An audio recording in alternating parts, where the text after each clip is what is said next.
Okay. Hi, Fur. Can you hear me?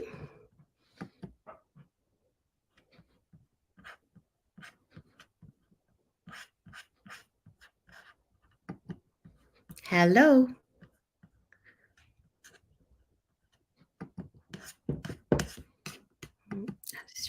Hi, Fur. Can you hear me? Yes, I can hear you. Oh, wonderful. No worries. Thank you so much for being here tonight. And very forward to this live on Loss with Fur Wale. So just before we begin, I just want to make sure that any viewers are clear that obviously sometimes this can be a bit of a vulnerable time for yourself as the guest.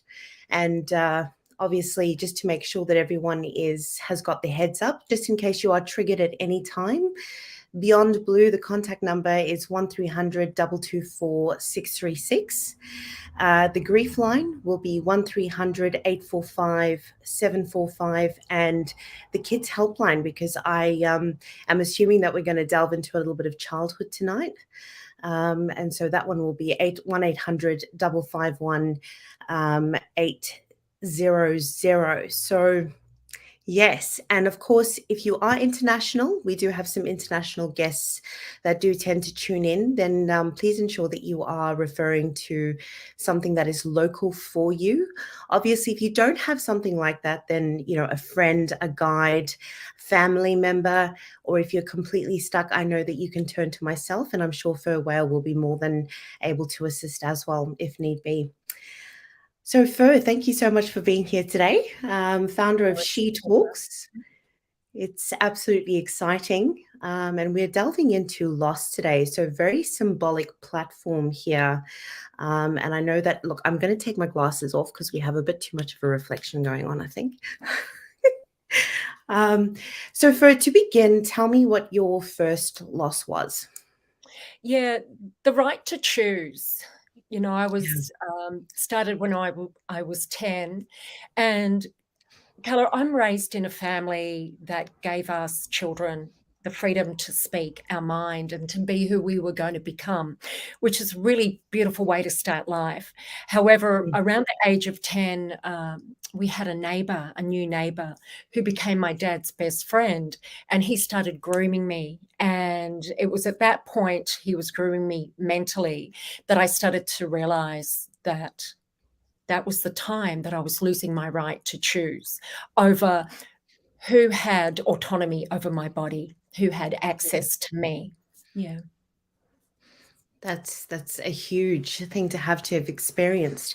And being at the age of 10, the tender age of 10, tell me what your family life was like, if we don't mind just touching on that just before we Yeah, start to get sure. into the rest. Yeah, Yeah. sure. Look, I'm a really beautiful family life. I had a mother who ran her own business and a father who was high up in the police force. He was a detective. Really proud of Wow. my parents. Yeah, Senior Sergeant Detective Wale with lots of honours and awards. But so I had parents that I was incredibly proud of. But to be honest, the thing that I was more proud of was how they raised myself and my two brothers. And Mhm. I look back now and I see the foundation that they gave us so profoundly, just not just the courage to try things, but the freedom to have a voice, to have real integrity in life, and to really think about what we believe and why we believe it. And just this general all round good, gracious heart. And so growing up, we did a lot of holidays. We did a lot of walking and camping outdoors, and just lots of laughter and fun, and having lots of adventures. Really Yeah. beautiful childhood. Yeah. That's beautiful. So having someone obviously that came from this detective background, and then having your mum who owned her own business. These were two cliches that I think are just absolutely amazing, because it's funny how you talk about, this person that started to groom you that was next door, right? Now, do you think that your dad sensed anything, your father sensed anything at this time? That is such a big question. Mm. No, not initially at all. Not initially. And the truth is, I remember one day, um, so that I call the next door neighbor who groomed me and molested me the Greek. I don't use his name. I've been asked by the family not to mention his name. And I've so got I tingles. yeah, I keep that secret still, but I Yeah. still speak openly about it, but I call that person the Greek. Mm. Um, he often had backyard parties, barbecues, and he'd often say to the kids, "Run and get me a beer." And one time he asked me to get a beer, and I thought, "Oh well, stuff it. I'll do it. I'll go get the beer." And I came back, and he put his hands on my body as I came up close, on my bottom. And I looked Wow. around, I stood back, and then I looked around, and I wanted to see who saw that so that I could say something.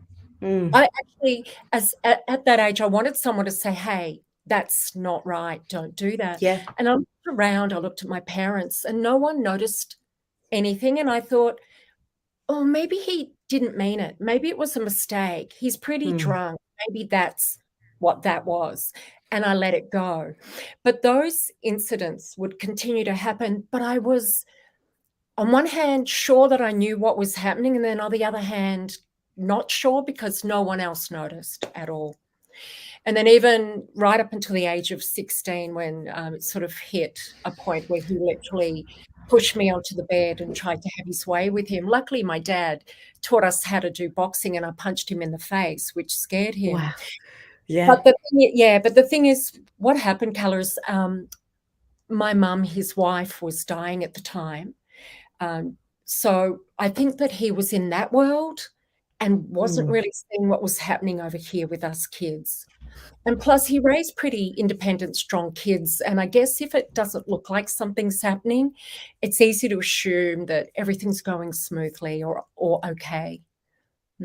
Absolutely. You know, I can really relate to this because my younger sister had a mum who committed suicide, and my dad was left in a place where literally he was a single male. And I think that you do, you know, now in reflection, right? They say that hindsight is 2020.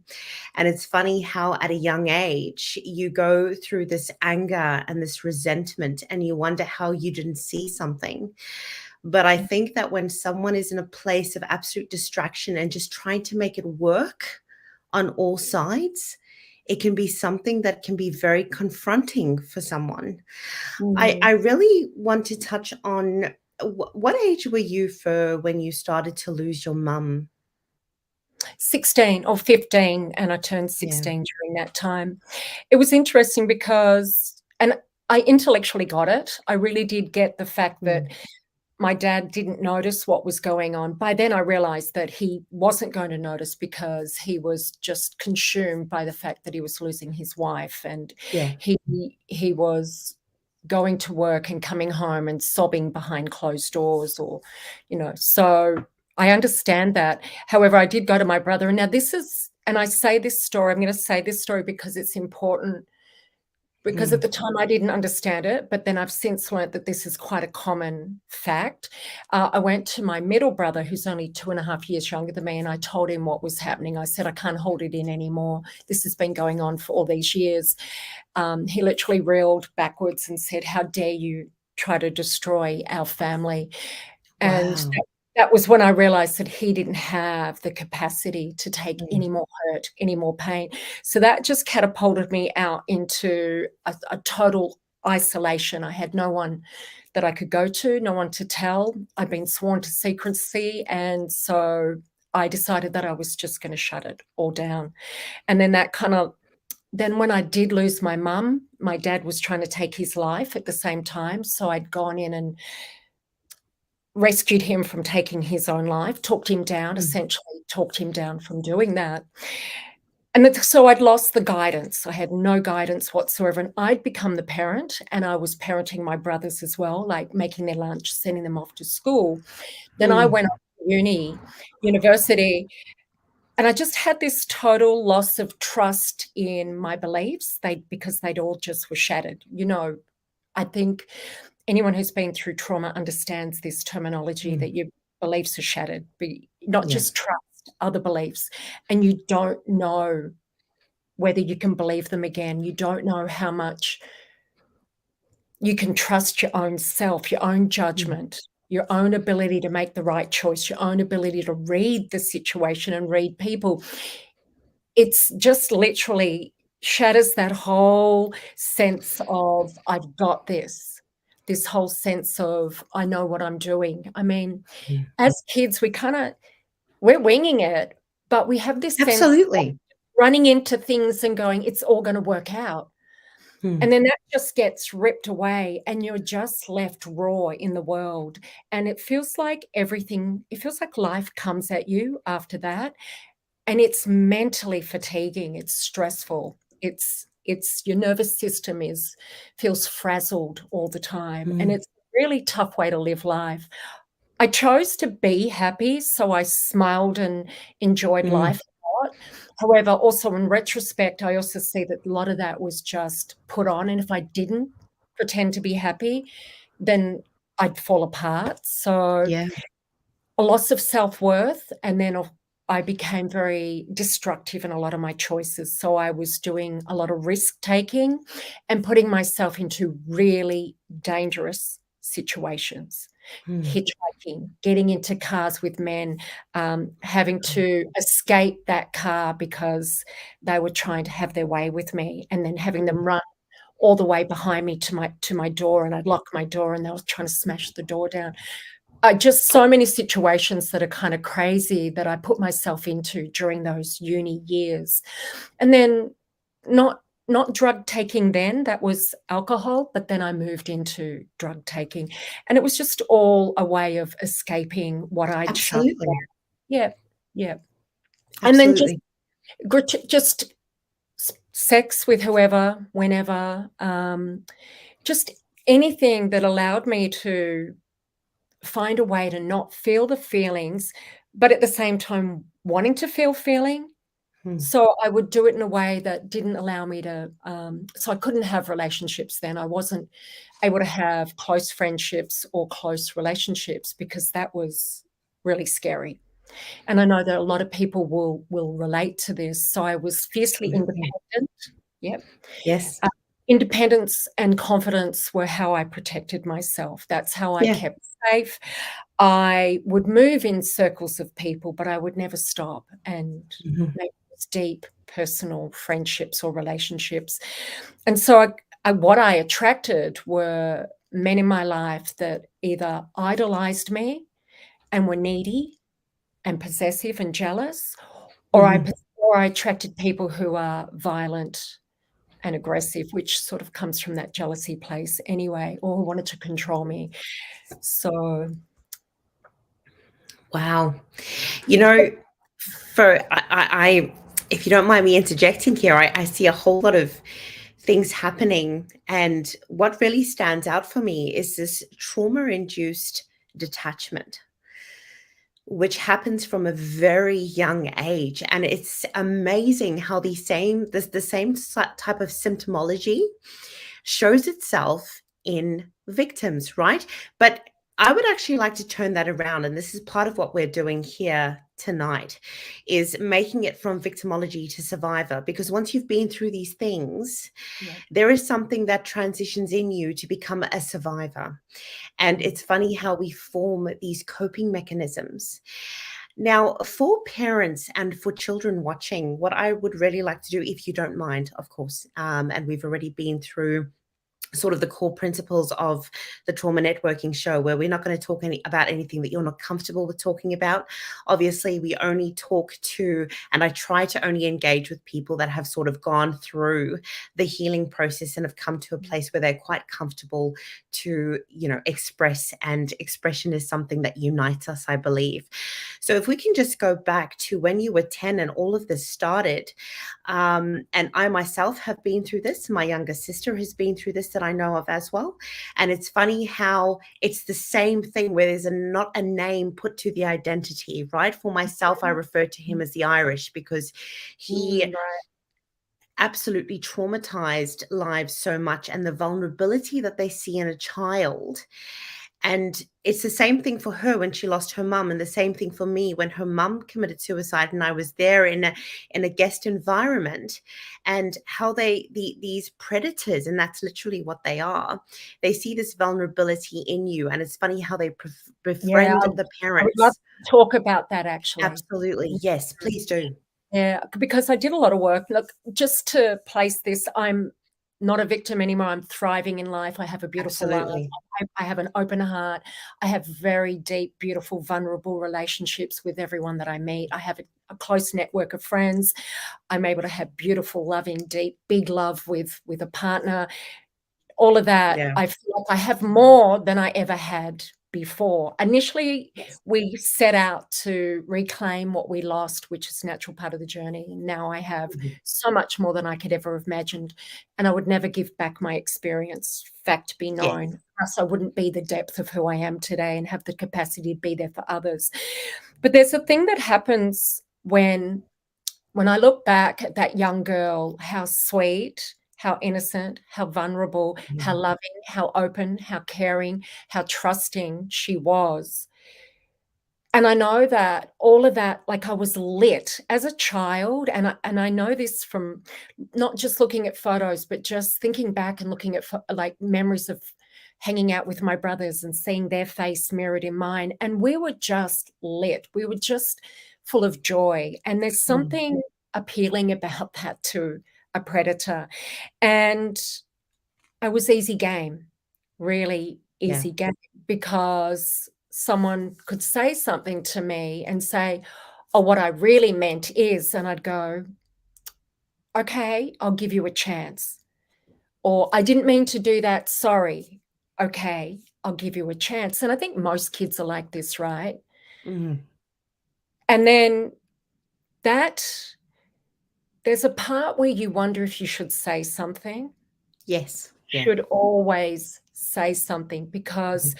what happened was I'm like many people raised in an era when you're meant to be a good girl. Now, my parents didn't raise me that way, but the world informs us of that. And when I look back, I can see that they had really conditioned me. Being a good girl was Yes.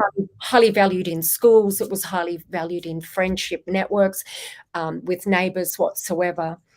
Um, but so the being the good girl is what gets us in trouble. And then we think, maybe I shouldn't say anything because then I'll hurt their feelings. Or I don't want to That's sound right. like complaining, or I don't want to seem like whatever. But we should always say something. You should always go to someone that you trust and say, something's happened and I'm not sure how to relate to it. Mm. Something's happened and I don't know what it is, but it makes me uncomfortable. And it's really important to remember that if it makes you feel uncomfortable, then it's not right by you. And you have every right to say something about it not happening again. And if you can't say to that person, sorry, please don't do that. I feel Mhm. uncomfortable. Don't mean to offend you, but don't do that. Then you've got to go to someone and have that conversation. It's got to start somewhere, rather than letting it go, and then it will only and it Yes. potentially gets worse, right? Yeah, absolutely.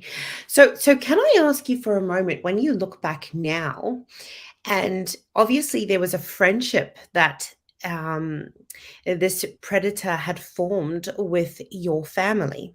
So Mhm. when you look back in hindsight, do you think that you would have found it more easy to say something if there wasn't a friendship there? Obviously, a lot of the time, and we Yes, find this unanimously, this yes. common denominator where they work themselves into the family. Mhm. And so literally it's as if you're not only going against the person, but you're going against your family as well. And there is this question of distrust. Are they going to actually believe what I'm telling them? Yeah, that's true. I wouldn't have doubted whether my parents would have believed me, but I was doubting myself because this was someone who was referred to me as a second dad, someone who would be Wow. there if my dad wasn't there. So that's how that relationship was built. Someone who said, I've got your back, I'll always protect you and look after you no matter what. I love your dad, I love your mom, you guys are my family. I found out later he was molesting all his children. Wow. He had 3 girls, and they're the ones that swore me to secrecy at some point. But it's that thing where if you're not 100% sure, you don't want to offend or hurt someone. Mhm. And also, when I'd watch my dad and him together, they were having so much fun, and they were Mhm. just laughing and enjoying each other's company. And because I had such a high regard for my dad, the police detective, I Yes. thought I thought I was wrong because I was watching them relate and I didn't see anything. I didn't see any suspicion or doubt or any breakdown whatsoever. So I assumed that it was over here with me because I was a kid and I was Mm. misreading it. Oh, this is so close to home for I want to just touch on for a moment. So obviously this was 10, right? Which is a very young and a very tender and a very impressionable age. Now, for the amount of time that this went on for, obviously, this was something that was very behind the scenes and very careful. And when you say that the same thing was happening to his children, and often that is the exact thing, right? Is that the other vulnerable people in their lives. Were you friends with the daughters? Did you have a lot of Yes, close contact with them? yes, yes, very close, incredibly Yeah. close. Yeah.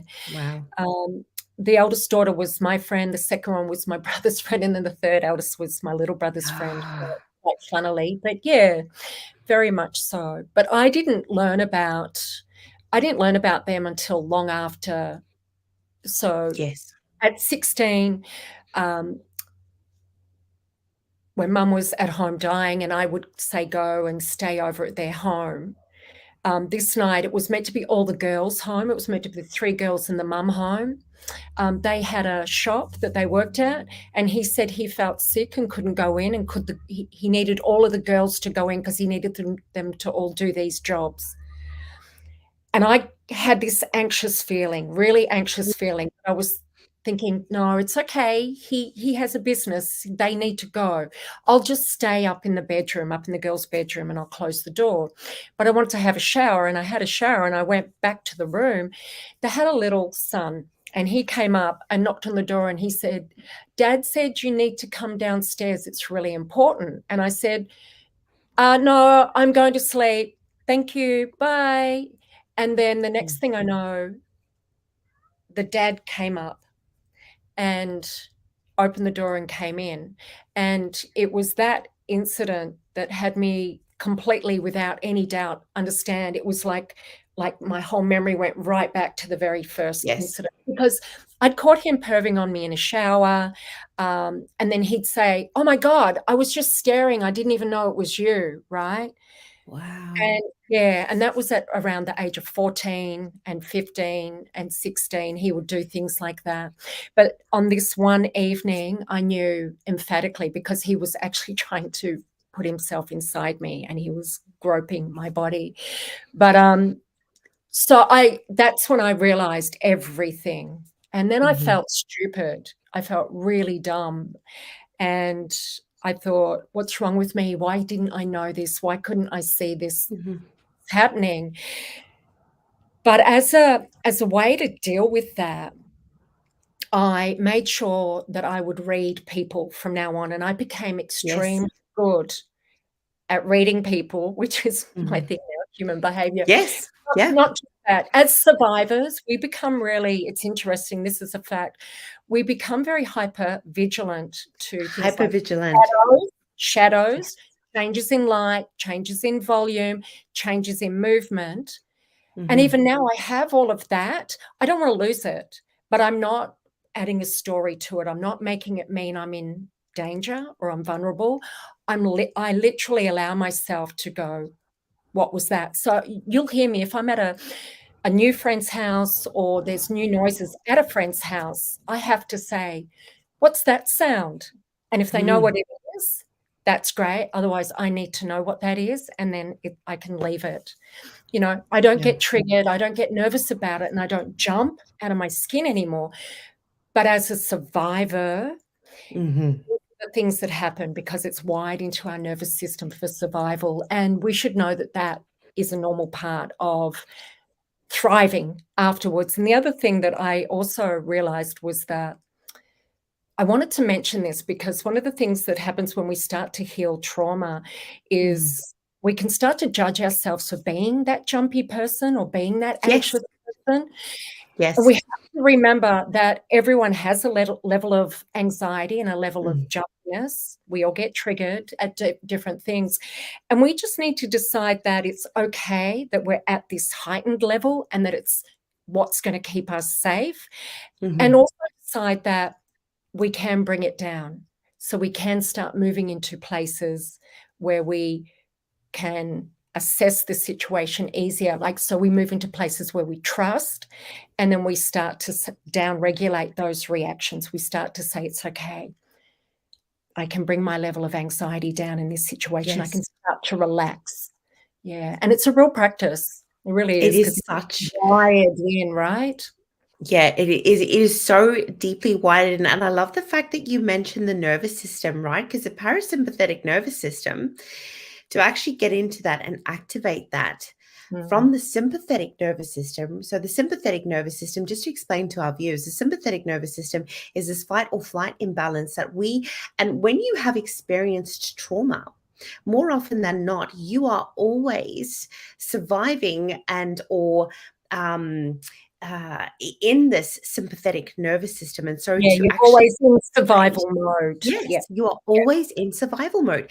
Mhm. So look, now that we've covered some of these areas, what I really want to talk about is when you started to get into the teenagehood, and obviously, for your mum passing away. So just what was it that your mum, and I know that you touched on this in your speech. So for the Mhm. viewers, Fur and myself, we met at the Women's Empowerment Summit um, in March, and I heard a little bit of Fur's story in what was an absolutely moving and beautiful speech. And I know that the strength that you have now has been something that you've had to work on. What I really want our viewers to understand is that this strength and this healing and wounded to warrior is something that takes time. It doesn't just happen. And often we go through these different stages of trauma, vulnerability, PTSD. I'm taking it as from what you're telling me, you were someone that definitely suffered from PTSD, Yep. especially. I'm someone as well who's abused drugs, the numbing of the pain, because it's so Yep. much easier to be able Yep. to fall into these really easy habits that give us some sort of validation. And yep. Yes. So, what I want to touch on now is obviously having your mum pass away. That must have been a huge hit for yourself and your family. And of course, so now you're dealing with the past trauma of someone who has sexualized you. And as you've said in the summary and in your brief bio, someone who basically took your identity, because that is what is happening, right? That innocence, that purity of this young person is now slowly being taken. And now you have to deal with being the mum, basically. And from what you've said to me, having two, younger brothers and being the female, this must have been something that was predominantly foremost for you, was surviving to nurture other people, Yeah. nurture part of the Well, female. yeah, of course. I mean, the first thing I wanted to do was fall in a heap and have someone scoop Mhm. me up and tell me everything was over, but that didn't happen. And so that Yeah. was my, and it wasn't happening anywhere outside of me, not even, we had 6 losses. We had 6 people dying in 3 months. So all of the Wow. grown-ups were pretty much just grieving. And so when I looked out and saw no one coming to the rescue, it was me. But I'm glad that I had that capacity. So I do things like, my 2 brothers had single beds in a room together, and Mhm. my brother, who was 10, I would read Shakespeare to him. I don't know where I got this from, but I just thought, I'll read something that he has to really focus on so that he Yes. doesn't get distracted and think about mum. And I was constantly coming up with ways of supporting my dad and my 2 brothers. And actually that's really a time in my life where I'm really happy that happened, because it allowed me to really dig deep. But when it comes to no longer being the child, no longer Mhm. having a parent and having to become the parent, there's a real grieving, and there's a real loss, Yeah. and that loss goes beyond that moment, because then I felt like I'd lost those teenage years. I'd lost those times where other people have wonderful memories from, of going out with friends and partying and doing all these fun, adventurous things. And that wasn't my experience at all. So I felt like I never had those times, and they were stolen from me. And then I always felt like, as well, because I started out as quite the entrepreneur, I felt like that was taken from me because I didn't want to do anything. I didn't feel safe to try or do anything like that. So we have that as survivors. There'll be a period of time where you feel like just all that part of your life has been completely stolen from you. Yeah. Absolutely. So when, I look at you now, Fur, and the fact that you are an international speaker, and this is an amazing thing, and an author. So you're someone who started to find their voice. How did you start to find your voice? What was the process of you getting to a place, firstly, dealing with being sexualized and assaulted, because that was inevitably what actually happened, and then coming from this caregiving point of view, and I love how you go back to how you were looking after your brothers, and it was this thing of Shakespearean, right? And literally allowing them to focus on something else. So you were that person really that was taking a lot of that focus and a lot of that survival, and you were trying to distract them. And often with abused survivors, you do get to this place where literally you are handling and you are always trying to cope and you're always trying to help other people. Yeah. It's part of who we are. Yeah. So how do you maneuver through this? Had what? Sorry? How did you maneuver through this from these teenage Oh, years? to have expression, yeah. But I also wanted to say that it was at a time when I was 15, 16, and I suddenly developed large breasts, felt really sexualized because all the boys would, I don't know why they think they can say great boobs or whatever they say, but that was okay back then. And what it is, when you have trauma, it impacts. So the little things start building, and that's what creates the post-traumatic stress, is when you have trauma on trauma. If the first trauma is, and when I say smaller, I don't mean literally someone can tell you what's a small trauma, what's a big. It's Yes. really how you are impacted and how you Yeah, process it. that's right. If it's a smaller trauma and you can get past it and nothing else happens, that can probably stay back in the past and you've learned something from it.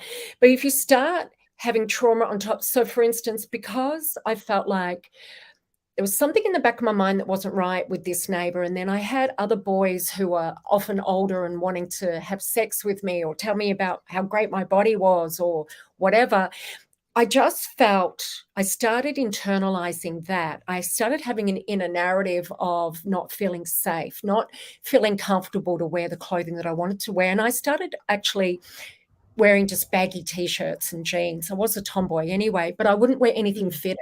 So these things just all build on top. And as women, now I can only talk as a woman, but as women, we have this, like the world is full of, it's like a soup of information that comes at us, and we are conditioned by it, whether we like it or not. There's TV, there's what people say to us, how we're raised. And we get this internalized idea as women that we can be overthrown, that we are the weaker sex, that we are vulnerable.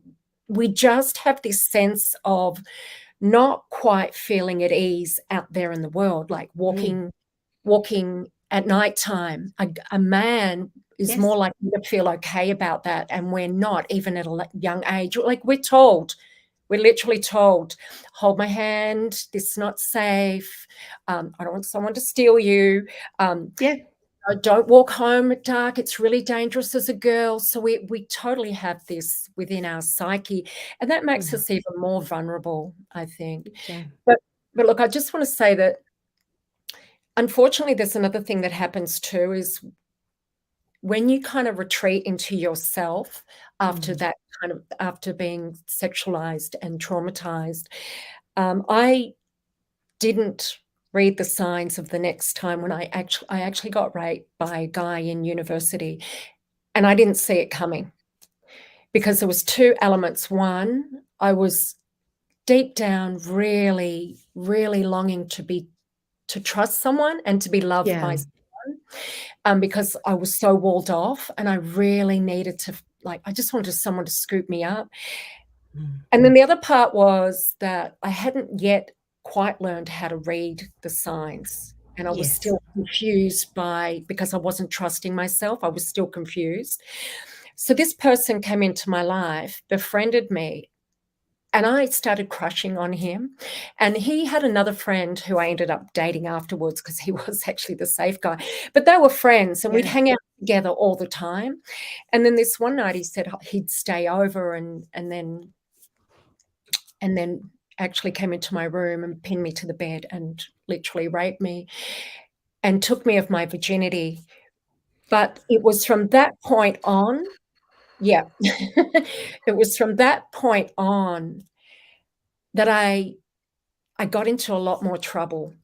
Things would happen to me and I'd be blindsided by it. And I started to think it was me because something else happened after. Always do.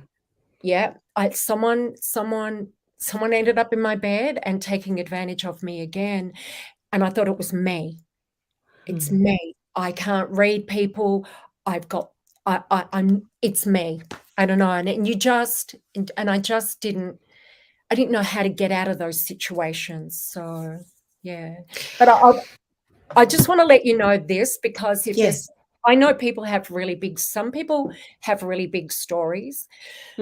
As in a lot of experiences. And I just want to let you know, it's happened to me 6 times. And one of those was actually, I was gang raped at a party. I was drugged with acid and gang raped at a party. And I was in and out of lucidity. And I have enough memory to know what happened, or physical experience afterwards of that. And also because they stood around me jeering, calling me a stupid SL, etc.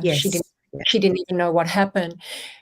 And I tell you this because I want you to understand that, and this is really important to me for people who've been through these experiences and who, no matter how many experiences or what experience, if you're in a place where you don't feel like you can have your life back, you can. No matter what you've experienced, no matter what you're currently feeling, I absolutely want you to understand that it's not your fault. Yeah.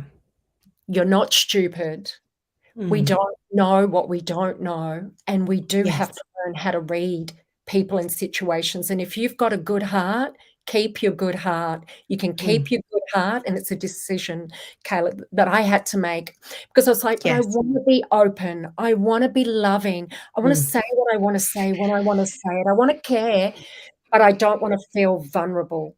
So you've got to make that choice. And I just want to say, you can have the most glorious, gorgeous, beautiful life where you completely feel free in your body, free in your mind, free in your spirit, and have everything that you ever wanted and more. And that's a promise. But it takes something. It just takes you getting up every day or every moment and just making that commitment to yourself again and again and again, and getting yourself to the place where you do like I completely trust myself.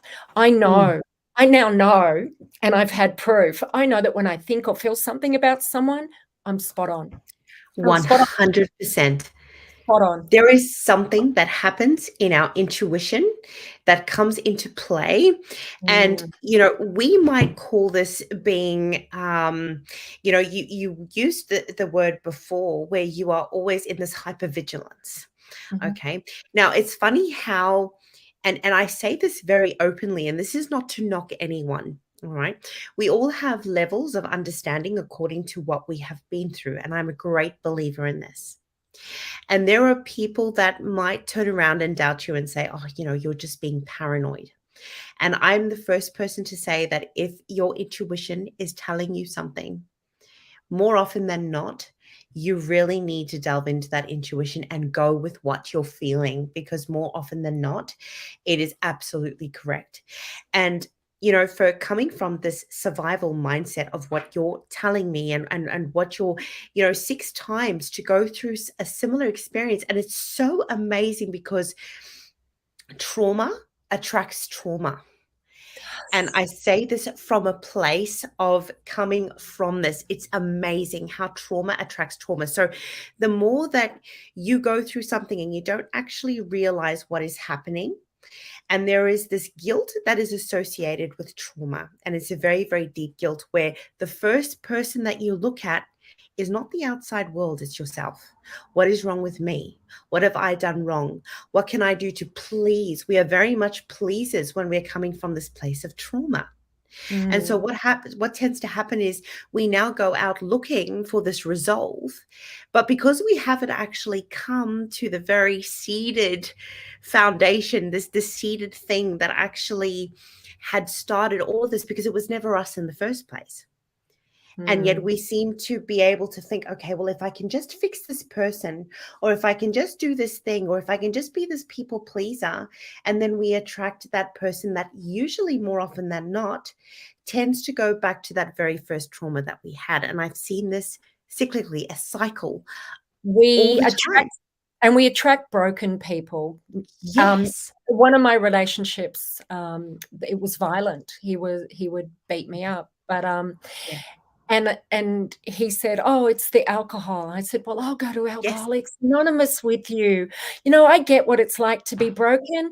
Yes. We can overcompensate for things and justify things, and it's a Yes. little bit of a hot mess in the beginning, but we've got to look at that and process it. I mean, I think what got me out of that situation was processing the fact that, all right, what's going on here? I want to be Mm. loved. I want to be cared for. And he has that so much. Like when he loves me, he's so present and the So beautiful deep. he loves me. Gone. Yeah. But then there was the other side of it where he'd get drunk and jealous. And I go, Yes. well, it's because, and then he told me his history. And I thought, well, it's because he has a similar history to me in his background. And I want to be on this journey. We can be on this journey together. That's Together. what I Yeah. thought. Yeah. And it was a Yeah. mistake because I actually ended up having to put him in jail. And I actually got snuck out of where I lived in Cairns because he Mm. was stalking on me. He had people stalking me. Actually, it's really funny. I have to say this. I was the person who helped write the stalking laws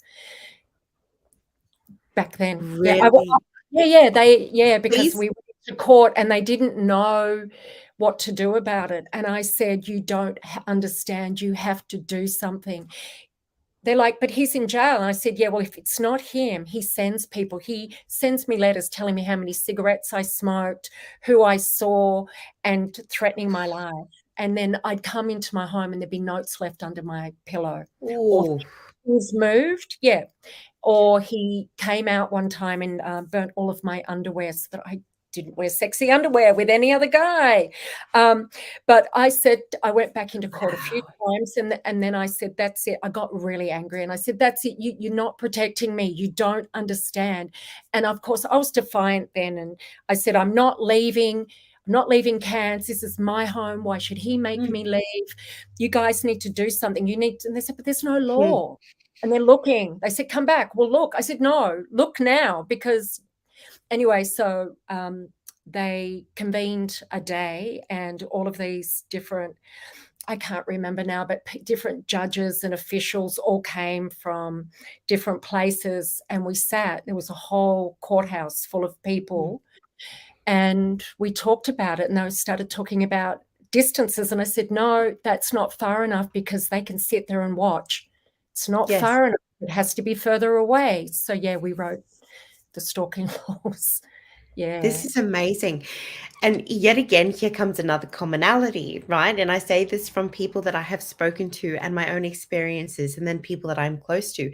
And it's funny how you become that protective of your space and your stuff and your I have gone through stalking myself, and I Yeah. can tell you, and even in my past relationship that made me run from Adelaide to where I am now 3 years ago. And it's Mm. funny, when the police came to my door and I said, and literally he said, "You have no idea who you have in your home." And I said to him, "Well, actually I do, but you can go off and do your job." It's funny how this protectiveness comes into place, right? Where it's like, you don't understand and you don't get it. So I'm going to do the best I can to protect myself to the best of my ability, right? It's Mhm. amazing how these same symptomologies live on in survivors. Yeah. So let's talk for a moment. Okay, so you've been through these different scenarios, and some, this is really, you know, it's funny how now, Fer, I look at you and your confidence and how far you've come. And I can only imagine the amount of steps you've had to take and the amount of work you've had to do. So Tireless. yes. So I know that you got into, tell me a little bit about your career. So you've come from all of this, right? What was the first job that you actually got into? Oh gosh, hospitality, because it was Yes. just easy. Yeah. But to be honest, I was always an actor. I did acting, modeling. I was in media. I became a costumed entertainer, a face painter, and they're all the things that I used to do. Wow. But So there I was a just big part of me missing. I knew that. mm. Yeah. So I just want to go back though, because this is Mm. this is quite amazing for me, this connection, and I hope that you don't mind me making this Yeah, connection. no. Yeah. It's quite fascinating for me when I listen to people's stories and their first job, their second job, their third job. And you Ah. know how you say you're acting and you're modeling, etc. And it's quite amazing the fact that for a lot, predominantly for a lot of your childhood, you had to put on a mask. And so it's quite amazing how that mask becomes so comfortable, that you become so confident in the mask, that then becomes that thing that drives you, right? I don't know. I don't mask. I'm not sure that I had a mask on. I think I'm not sure what you mean by that. I always felt like I was myself. I mean, up to a certain point, I felt shut Yes. down. Mm.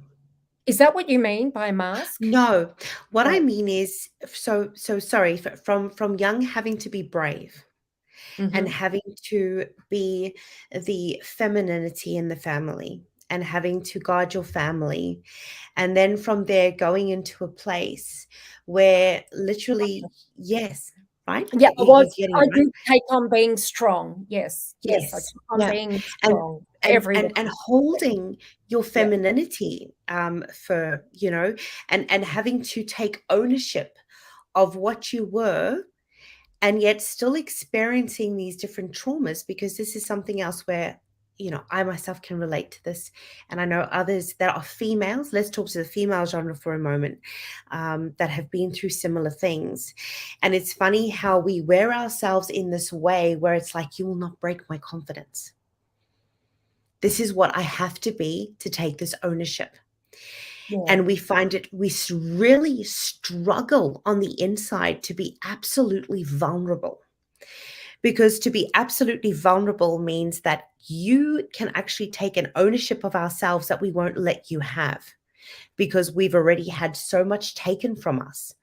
And so to me, it's literally, and for a very long time, I was in this place where I really had this mask, and still now I really do, and no one is the same, right? Obviously, and I realize that.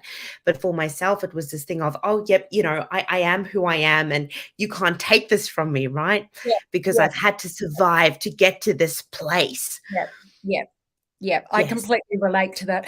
I would have called it in my masculine, and I mean, even though I was yes, taking on the feminine perfect. role, I would call it I'm in my masculine, because for a long time I felt like I'd been only ever in my masculine. And even now Mm, I consciously step out, because I'm in my office a lot, I'm running a business, I live by myself, I'm responsible for everything, and I mm, often have to make a conscious decision of dressing up, going out, dancing, Yes. being with friends, and allowing myself to just be in my feminine.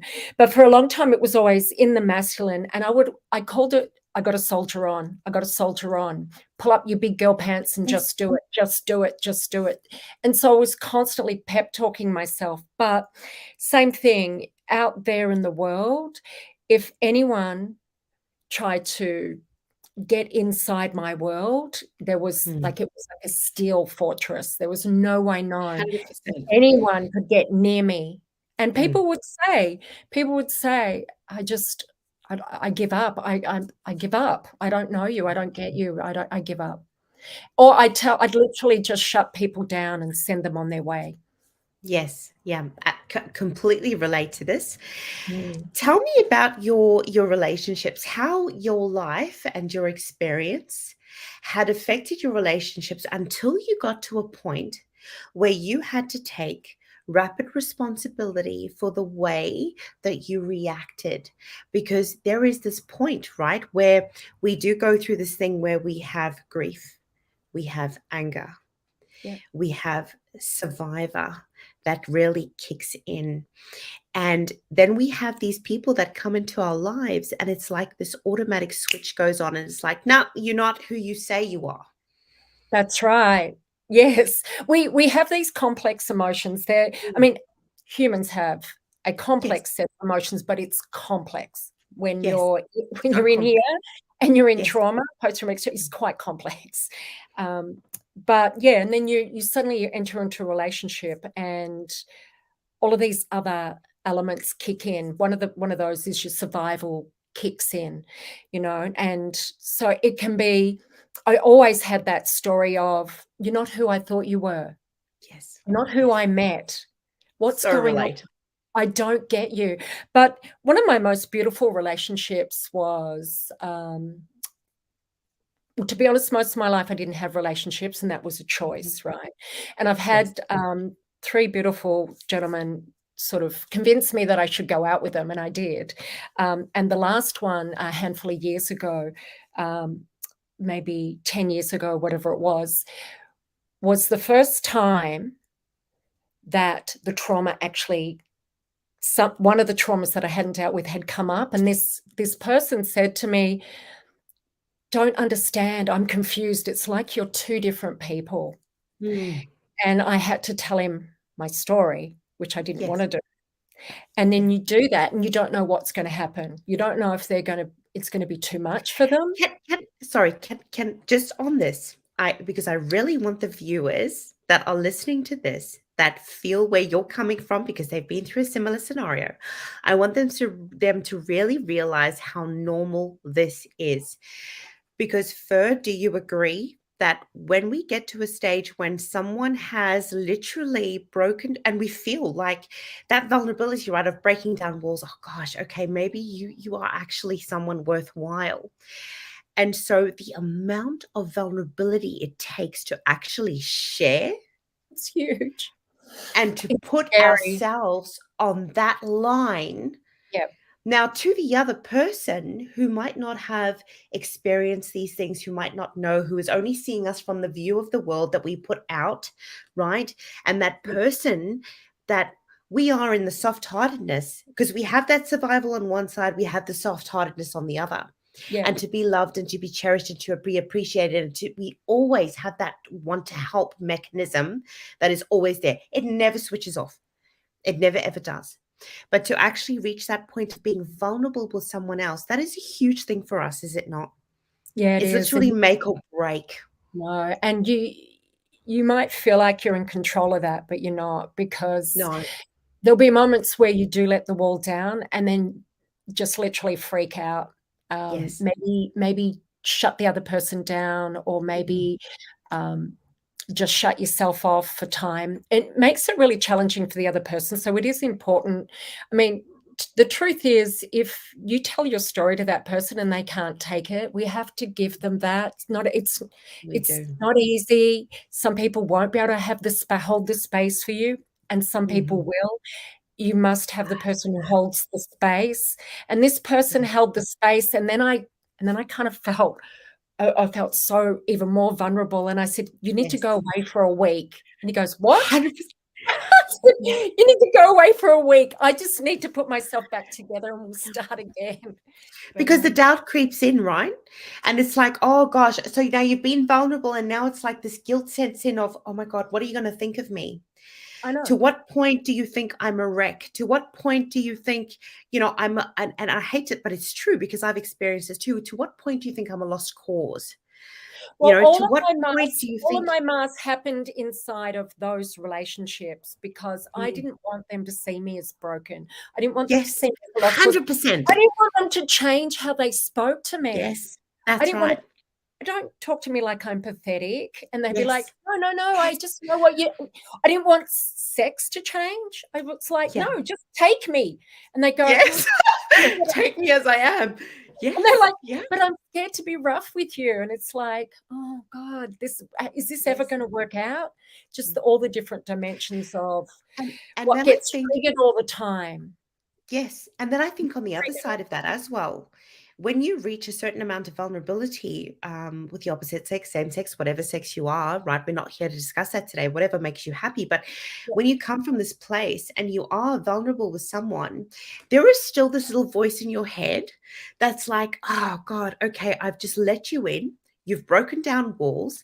I've allowed you to see me for who I am. But what if you're not who you say you are? And what if now you're able to see my vulnerability and and take advantage so of many it. and take advantage? 100. This is normal. I'm Yeah, so happy we are it having is this really conversation. normal. It is really normal. Yes. So tell me how this went for you, being vulnerable with this person, and then, like you said, right now being at that resist stage where it's like, oh fuck, excuse my language. I've told you who I am. Take a backseat. Tell me what happened from there. Uh, well, during that, I did literally send him away for a week. I Mm, really did. And he kept trying to visit, which I really appreciated because then yes, it meant he wasn't going anywhere. But of course, a lot, you start reading into what they say. I would read into always. what he'd say, or this is crazy. The minute he'd leave, I'd swear he's not coming back. And I go, good, F off, don't come back. And so my walls would come up. Survival. Yep. Yes. Or I'd be looking for all of his flaws or all of where he wasn't going to be a good partner because I Yeah, was looking for ways to protect myself. that's But then, correct. but I'll be honest, in that relationship, because I'd already healed a lot of my trauma, and it was actually just the date rape, sorry, the gang rape trauma that I was Oh, healing at that yes. point, because I Yeah. didn't realize I'd suppressed that, and it came up. Mm, So what had happened was I had made a decision like I had done previously, which was keep opening my heart, keep opening my heart, keep opening my heart. Step in, lean in. You're still safe. You can retreat at any time, but the right. first thing mustn't be to shut down. And so I have practiced so much self-awareness that it's second nature, right? Yeah. And focusing on, I used to literally have a journal for writing down something he'd said to me so that I didn't get confused later about what it was, like, because I could easily turn the words into That's something right. else. Look, Yeah. I'll give you this story, and it's really important that you realize it's not that your brain tries to play tricks on you, but your survival wants to protect us. That's Uh, correct. yeah, at this time, I was studying natural medicine and I was working in a juice bar, and I had this woman come in and say, you need to work with me, come into my home and be my naturopath and whatever. So I worked with her over several months, right?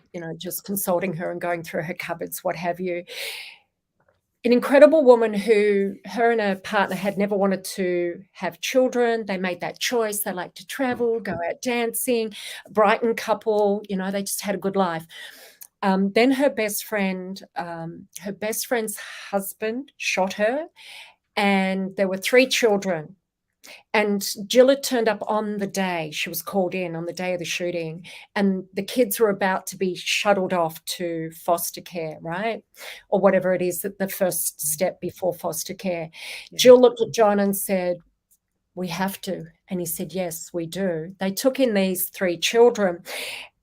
And as you can imagine, just the whole Jill's psychology had to really step up and change. Like, she was reading books, she was watching their behavior, and she was trying to make sure that they weren't traumatized by that they didn't play out their own victim consciousness in a way that Yes. was damaging.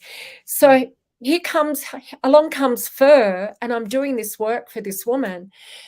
Unbeknownst to me, she'd picked something up. She'd read me and took me under her wing. And then this one time she says, I want to hug you. You're an amazing human being. Come. I want to hug you. And I said, yeah, sure. No worries. And we were hugging. And then when we stopped hugging, she said, so who pulled away first? I said, you did. And she goes, so explain to me what happened. How did I pull away? And she goes, tell me where my arms were, what I did, what look I gave, what happened? And I said, well, you kind of pushed me. You kind of pushed me away. You broke the hug. And she goes, okay. She goes, look, this was actually an experiment. Her partner had filmed it. I pushed her. I broke the hug because she was watching my behavior the time when I was working with her. She was watching me, and she got it because she'd done all this work with these kids, like a highly intelligent woman, like Yes. even prior to this. But she showed me that, and I just broke down. And I was like, I don't know whether you've messed with me or helped me, because now I don't even know what's real again. Again, I don't know what to trust. Again, I don't trust myself. And she said, no, sit down, wait. You can trust yourself. You're going to put it off the back of this. You're going to become so aware and so focused, and you're going to notice what you're doing. Stop worrying about what other people are doing. Notice what you're doing. That's how you're going to become aware. And that was the most profound piece of information that I ever got. How fortunate that she came along and took me under the wing, right? So we have to watch ourselves because we can make it up. Yes, absolutely. And I think that when you reach that place of self-awareness, there is no stopping you, because then you become so attuned to yourself and what you're doing, your triggers, how you are in environments, right? Your vulnerabilities, how you're feeling.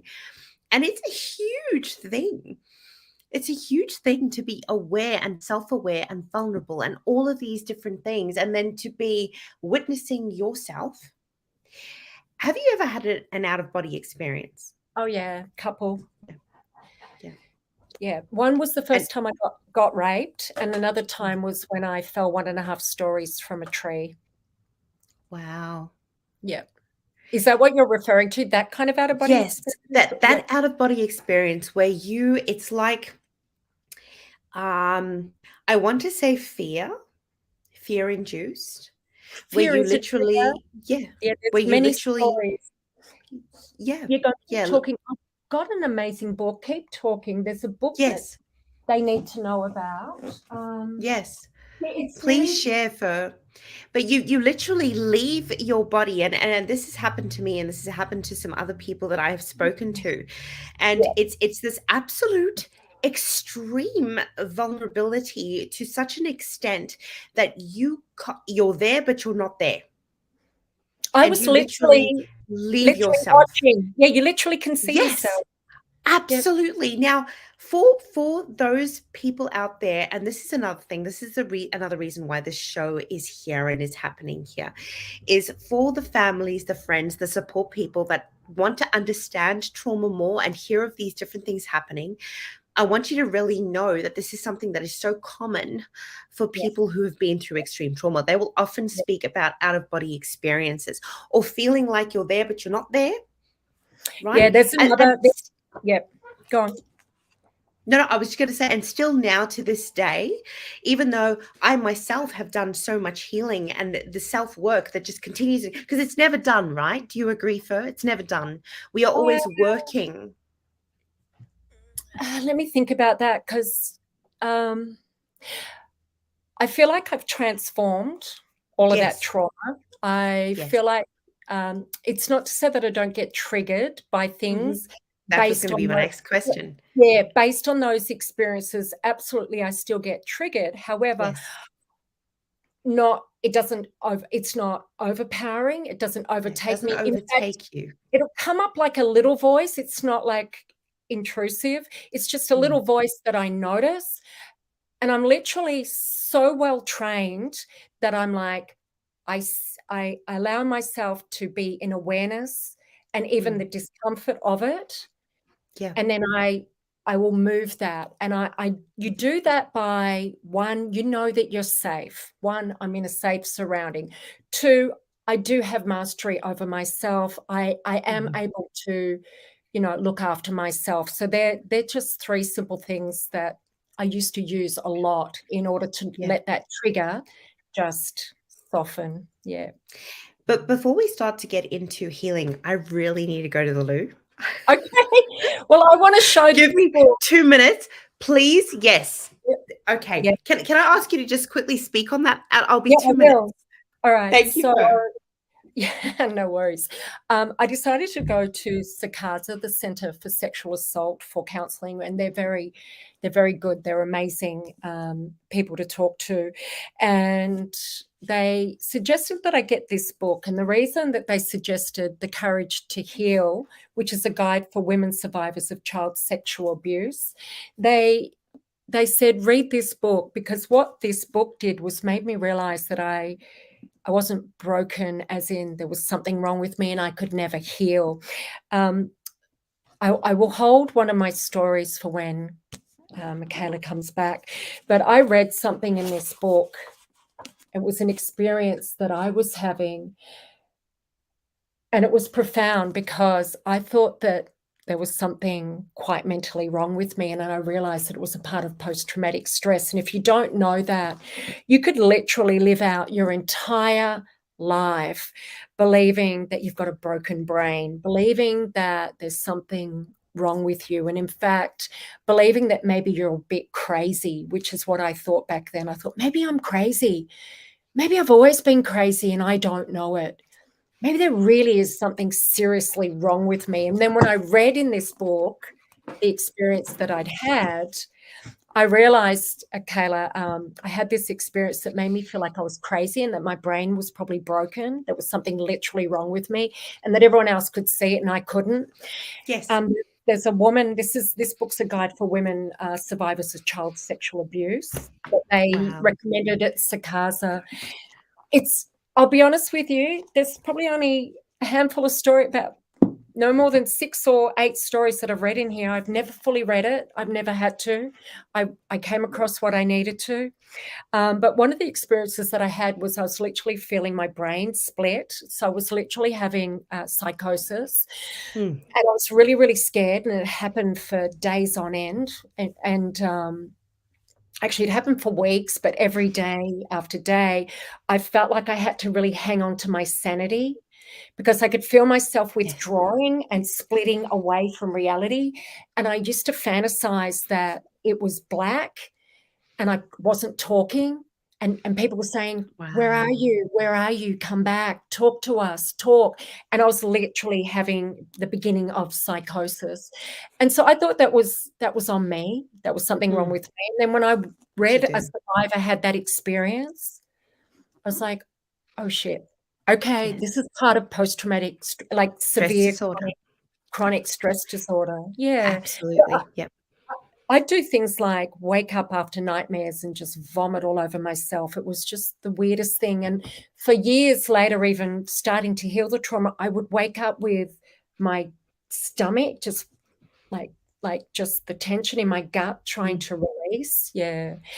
Look, it manifests in so many ways in the body. I did a Vipassana retreat, which is a silent meditation, and you sit all day in stillness. And then I started having, my neck started lashing like I was in The Exorcist. The rest of my body wasn't moving, but my neck was just lashing, and it freaked me out. And I went back to they called a cell, just a single room with a bed and nothing else. But one of the people who ran Vipassana came and said, now we speak, what's happening? And I said, I don't know, I don't understand this. And they said, we think it's trauma. It's Mm, trauma. It's mm. being held. Do you normally get tension in here? And I said, "No, I'm tense tight in here all the time. And if I'm scared, I do this thing." Yes, Constantly yes. getting neck aches and migraines. And it was the tension just trying to get out of my body. Oh, But I wouldn't have known that, except that I was at this retreat and they said, "We've seen this before. This is trauma trying to come out of yes. your body. You have to sit here and let it go until it's finished." Crazy, This is right? amazing. Yeah, Absolutely. crazy. But Yeah. you want to know something? To and this is the thing, right? To the people who haven't experienced these levels of trauma where it affects your nervous system. Now, when I was younger, I went through similar things, except I used to have panic attacks in my sleep from the age of about 13 to 19. And I had no idea. It was only when I left Africa and moved to Australia. But my mum, who was very religious, used to actually believe that there were demon attacks, right? Because I'd wake up and someone would be holding my chest down, and I would wake up and I'd be like, and you can't scream. It feels like you're going to die. I'd be trying to reach for something, and I'd tell my mum would be like, there's something, what are you delving into? What are you playing with? And it was only when I was 19 and I was with my ex-fiance and we went to a doctor of ours and I was telling him about these attacks that I had literally I would be so afraid to sleep because of what I would be Yeah, same thing. experiencing.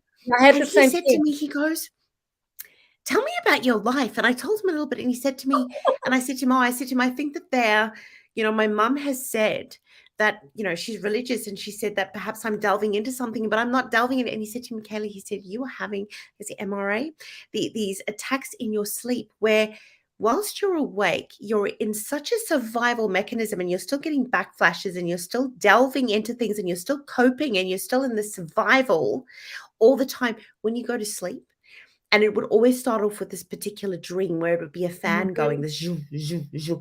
And then I'd Mhm. try to get to a door handle and the door handle would move away and then I'd be back in a place. And the next thing, my eyes would be awake and it'd be like, "Ugh." Yeah, And he said to me, he said, what happens is when you go to sleep and you start to have this dream, your adrenaline starts to pump and your heart starts to go that much. You need a let out. And so you literally go into panic. You have a panic attack. It's acute PTSD. For those words changed my life because it was only then that I started to understand there is nothing wrong with me.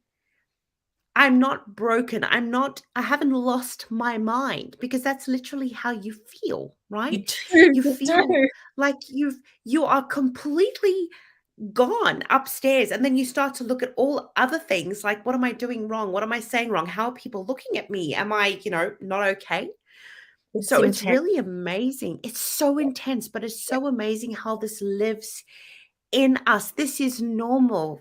yeah, yeah. I had those panic attacks and I thought, "Fuck, I'm dying." Like, same Yes. thing, like, I wake up and Terrible. I couldn't move my Yes. body, and I'm like, You cannot move "Oh." your it's like someone has got you Yeah, down, yeah, pinned. yeah, It is yeah. freaking atrocious. It is the And it's worst thing. And exactly the I have last feeling you need yes, when you're a child, when you're a sexual sorry, as a survivor of rape or being pinned down. It's the yes, very last thing you wanna feel because that makes you go that's into true. more panic and it just That's right. grips you more. But we Yeah. do, like, for so long, I thought, "There's something wrong with me. I'm Mm, broken. No one will yeah. ever want me." I mean, so Yes, apart from the fact that I was initially scared to be vulnerable, when I did start to be vulnerable, I thought, "Well, who's gonna love me? yes, I'm a mess."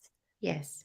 Yeah. I mean, I'm gonna wake up in the middle of the night and punch you or kick you, Mm, or I'll scream from my yeah. dreams, or I'm gonna wake up and tell you to get the fuck out of my bed. I'm Mm. done. Get the fuck out of my bed. I did that once, and the guy was in the backyard crying, and I went out and I said, "Oh no, I feel really bad, but I don't Oh, wanna hug Fur. you because I wanna push you away." It's so Yeah. confusing. It's Yeah. so And confusing and we it's so hurt we hurt confronting. we hurt the good ones then, Yeah. so yeah, And this yeah, was what I was about to actually go into on this yeah. topic. So when it's quite amazing how we were speaking about before about hindsight being 2020. Mm. And it's like these mechanisms literally sift out the people, and that might sound harsh, but it's true, Oh, it's true. right? Those that are not able to connect with that part of ourselves. And it's a very, very hard thing for us to accept at the time, because it's and once again we go into that self-blame, that guilt, all those things. What's wrong with me? I'm not good enough for love. I can't find someone to love me. But Mm, it's funny how fast forward when you meet that person that is actually able to hold you in that space mhm. and put in the effort to actually understand and want to work with you and want to, get it, right? To get it, just to hold you. And it's amazing how these things start to dissipate very slowly. Doesn't happen over time, agree? Yeah, it Um, it is slow.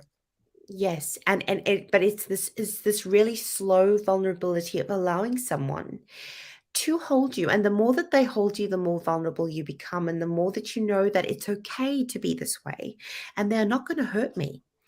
It's all right for me to just be myself with them.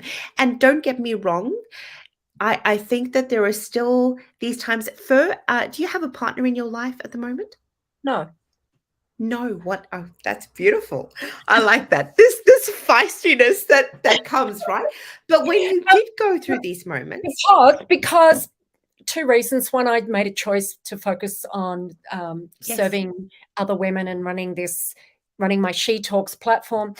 And the other thing is, which means I don't really get to meet people, and then the other thing is that partner, that person, like, literally when I go out, I get interest, but it's like and this might sound funny to some people, and I don't mind that whatsoever, yeah. but my radar is so good that I'm like, "Nope, you're Mm. not it. Nope, nope, nope, nope, you're not It it." gets harder. Yep, yep, I'm telling you, yep, it gets harder yep. as you get My older.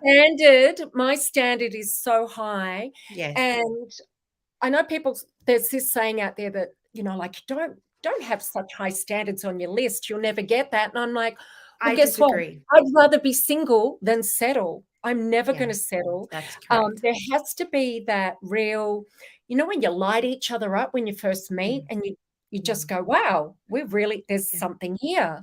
yeah. Um, I know that's definitely possible. I had that with my last partner. Mm, The only reason we didn't end up staying together is because he wanted a future that I didn't want. And I didn't yes. want children, and I didn't want his parents living with us, and I didn't want that future. Mm, So, still loved each other, still do, still friends, but had to be honest and say that's not my future. So, it's mm, not that I have any issue around having a relationship. In fact, at that stage in my life where I would like the next person to be my life partner, to have adventures with and have that's fun with. beautiful. And I'm really this person now that's like, well, you've got to be someone who doesn't complain. You're very positive. You Yes, you make possibilities, you make things happen. You love to just laugh, and you look at life through the lens of it's all okay, it'll work out. yes. That's really important.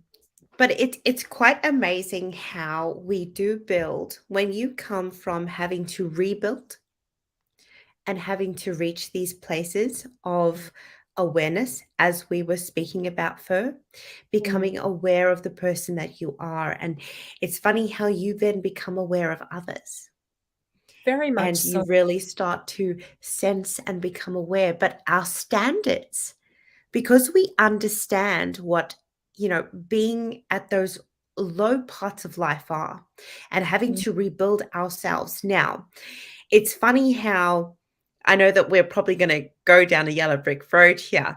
And I don't know how long a night you have, but it's funny how people will say, oh, like you're just being, difficult, or, your protective mechanisms are up.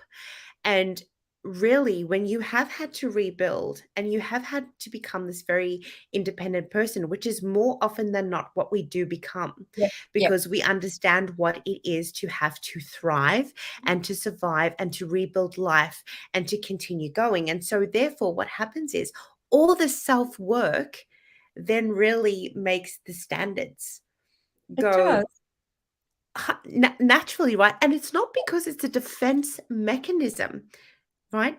And I find it quite intriguing, and I know a lot of really strong single women out there.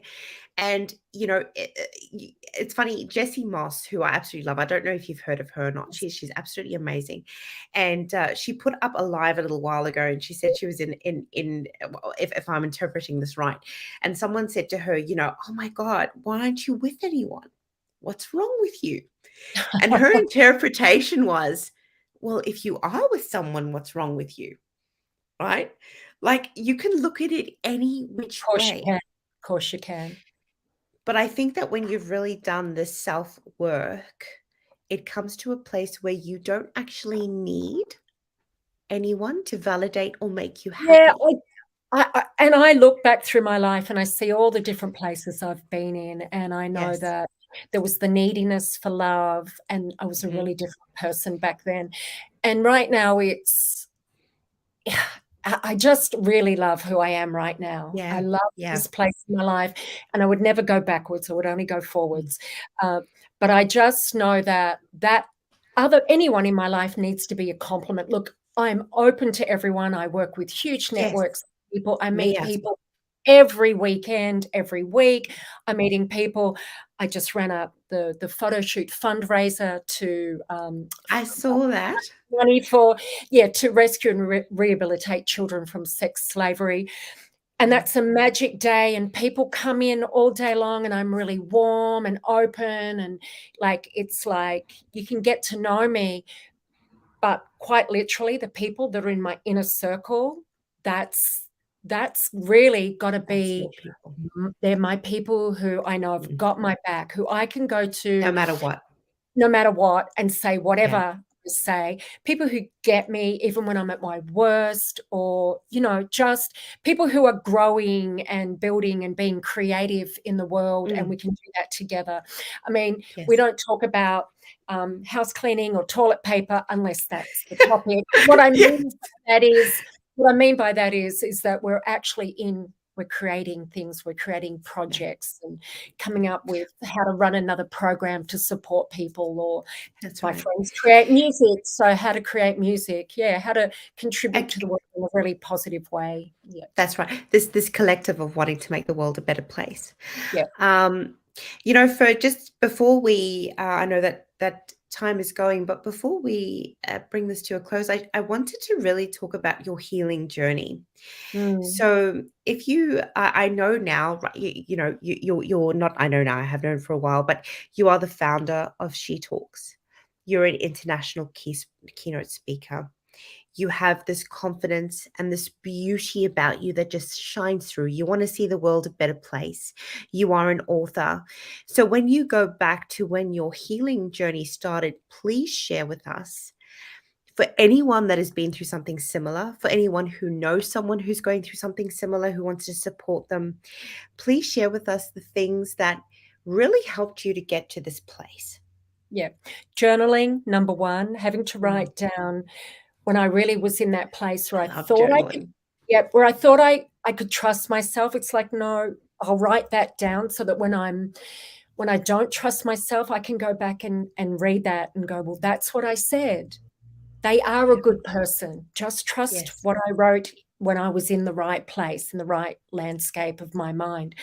Journaling was amazing. But then trying on lots of different processes, either making them up, what I thought I needed, like things like only going to places where I wasn't badly triggered, like choosing how long I went out for and where I went and the very limited number of people I'd engage with, so that I didn't get over triggered and then end up Yeah. having to retreat. But then after sort of trying lots of different processes, some worked, some didn't, but always promising myself another month to keep trying, I realized that I needed to sit in front of my very first predator. And I had that opportunity came up, and it was at a post-wedding, um, post-engagement party, and Yeah. it was going to be all of my family, all of their friends, and the neighbors. And I came out of the shadows of that hall that we were in, the bar we were in. I came out of the shadows. Mm. I was behind a pylon in the shadows. I saw him sitting by himself and I went, okay, this is it. You've got to do this. And I walked out of that shadow, sat opposite him with the intention of not, it's going to sound strange, not making him wrong, not holding anything against him. And in fact, nothing. I didn't want it to be anything to do with him because, and I'll tell you, I have never forgiven him. And I know people say you're meant to forgive. And I get that if that process works for you. If it works for you, I don't forgive him because what he did, he is conscious of and responsible for. Yes. I forgave myself.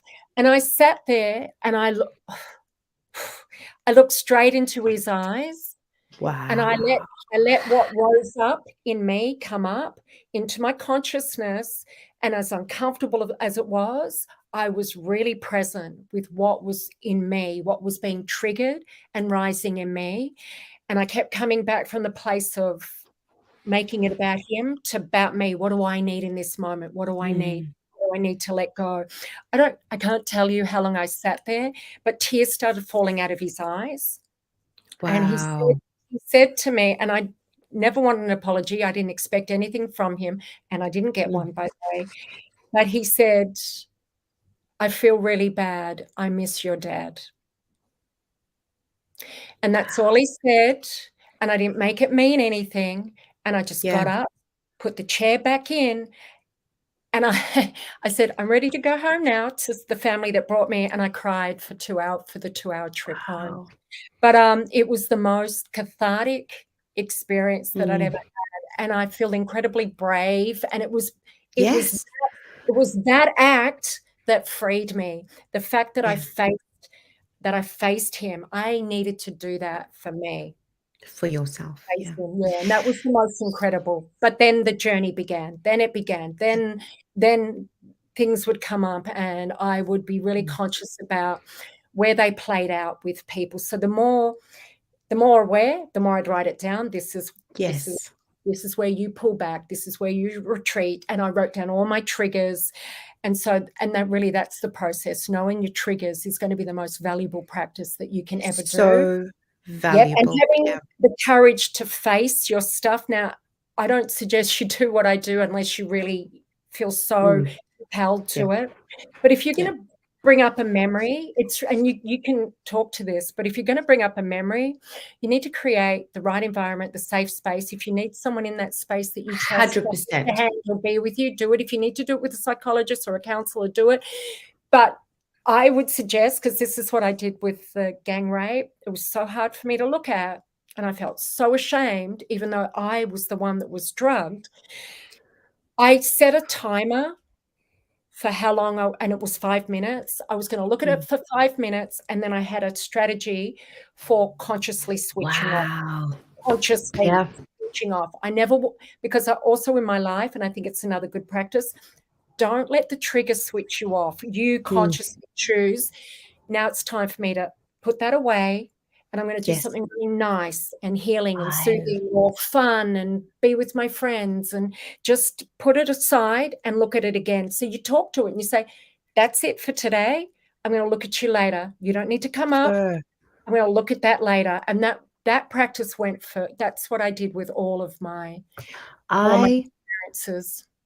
Love that technique. Love that technique. And the reason why is because, you have to reclaim your power at some time, right? And I think that when you suffer from PTSD, acute PTSD, it can be extremely difficult to learn how to reclaim your power. And that is an amazing technique to set a timer. Can I ask how often you would do something like that? Oh, I don't think I can answer that. Whenever you felt.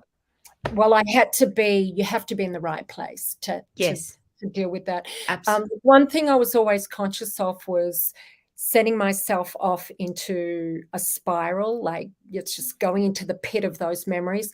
I did come across, so of course, I studied natural medicine, and so nutrition was really important. A really important factor in managing your mental and emotional well-being is going to be gut health. Gut health is so important because I've just started learning about this. It's amazing. Your gut. So so much. important.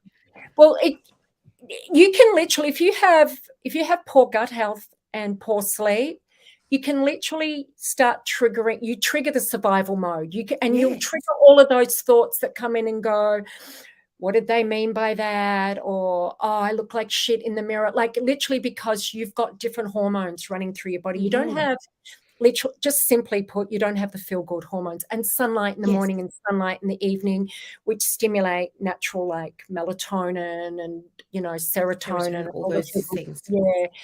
Gut health's really important. But one of the things that saved my day, because I literally sometimes, I used to have, and we do have intrusive thoughts, and it's loud, and so you get the visuals. Sometimes you're like, fuck, I don't want to see that. I don't need to have those flashbacks. I don't want to. Or I'd hear certain words in my head. I'm cooking breakfast, I'm having a nice time, and then I hear his words or that. I'd see that thing and I'd be like, fuck. Audiometric triggers. Yep. Yeah, I just can't get away from it. Well, I came across GABA, GABA. It's a neurotransmitter that we make in our brain, but you can buy the manufactured one by Thorne, THORNE. I don't have any affiliation. I'm just telling you because I know there were days I thought, can I just smash my head against the wall and just not think anymore? Yeah. Then I studied natural medicine and I heard about GABA, how it can be missing in poor gut health. Now, there's a thing, if you've got post-traumatic stress and if you've got anxiety or even just chronic stress, or a huge amount of stress, GABA is depleted. So I went and bought some GABA. Remember the first time I took GABA?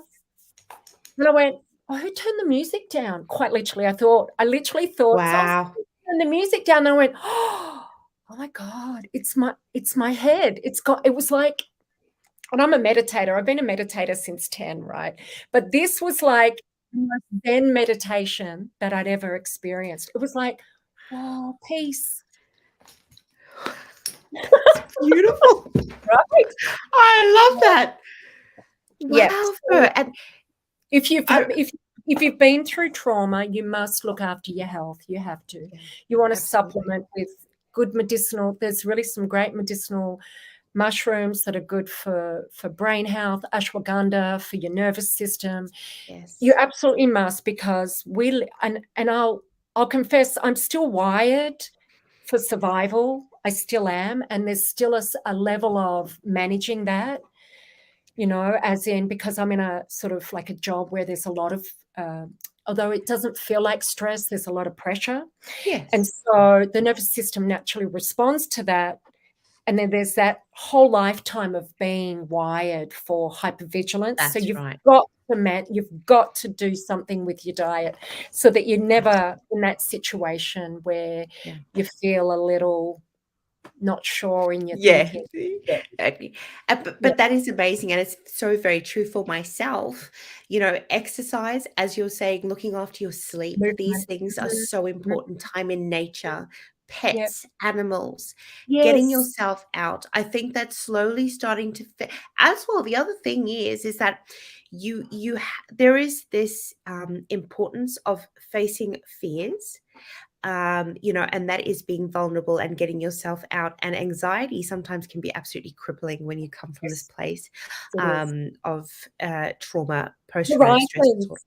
There's a thing that you do, which when we're out in the open and we look left and right, it downregulates your nervous system, because I'm just going to let my cat in. It tells your nervous system that we're safe, and it's really important. So it's an actual practice that they do with people with trauma now. Is you can literally do it in your own home, where you can sit down, come on, and just you start looking. But it's better if you're walking. If you walk, so just get outside, walk, and just scan the environment, and you'll start to down-regulate the nervous system. And it's a practice that you need to do more than once. I mean, that's the thing about when you're wired after trauma. It takes a while to really get a different state happening within your body. Yeah. Absolutely. Fur, this has been so amazing. Can I just to finish this off, Mhm. speaking from such a vulnerability, and I want to honor you so much, your courage in just right here, right now, because it takes a lot to be vulnerable. And Well, not anymore, but it yeah, absolutely did. And when I first yeah, started speaking it was really scary, and it was a little bit at a time just to yeah. test the waters. And even being on Facebook, do you remember when Facebook started? Yes. Someone put me on Facebook, and it scared me because I was like, I think I want to just say what I want to say, but I'm scared Mm, that people will reject me. But I did mm, it. And people actually, it was where I first began telling my story. And then I started telling it on stage and in workshops. And I yeah. realized, and that's really the reason why I accepted the call into being a speaker and a writer. I don't necessarily need to be a speaker or a writer. I really don't. But the fact is that this needs to be spoken about. And I Yes. tell my entire story, as gritty as it is, Mm, because there are people out there that, need to know that they're not broken and that there is a way forward and that they can reclaim themselves and, in fact, create the most magnificent life, a better life, and have these skills that you wouldn't otherwise have honed. So just wait. You hang that's on. beautiful, Fur. I Yeah. was just about to say to you, what would you like to leave our speakers with? But I think Yeah. that pretty much covers it. And I love the fact that Yeah. you've got kitty cats. I've got three, three and a dog. Oh, great. I love that. Oh my Yes, gosh. They're the best. They're the they best. are the But best. just find someone that you can talk to, and we have to learn to trust. And Yeah, sometimes it's a risk to trust someone, but find someone that you think you might be able to trust, so true. and open up those conversations. You might be surprised. People might actually say to you, I've been waiting for you to talk to me. Hmm. Might. Yeah, absolutely. That's right. Welcoming with open arms, and there are always those. You are never alone, right? That is the thing. There is always someone out there that feels you and has been through a similar thing. So, and Lots more than yeah, you realize, lots more than we realize. Yeah. yes, It's nearly every woman that I speak with, and men as well, but absolutely, yes, nearly every woman I speak with has had an experience. yeah, So, and we've all had, no, I can't say we've all had traumatic trauma. I have met a couple of people in my life that I still am in disbelief that they haven't had anything happen, but mm, that's happened, so that's yeah, good. Um, yeah, but we do live and grow from our experiences, and we yeah, make that choice for us to live and grow yes. from it. Yeah, yeah. Okay, Absolutely. There thank you there so is much. definitely that rapid Yeah, responsibility. Fur, thank you so much for you're coming on to Out welcome. of the Fog, the trauma networking site. I'd love to anytime again, if you'd ever love to be back, I'd love to have you. Anything you'd love Anytime. to speak about. Absolutely. And Yeah, all the best, Fur. We'll speak with you soon. great. Thank you so Talk much. soon. Bye. Bye.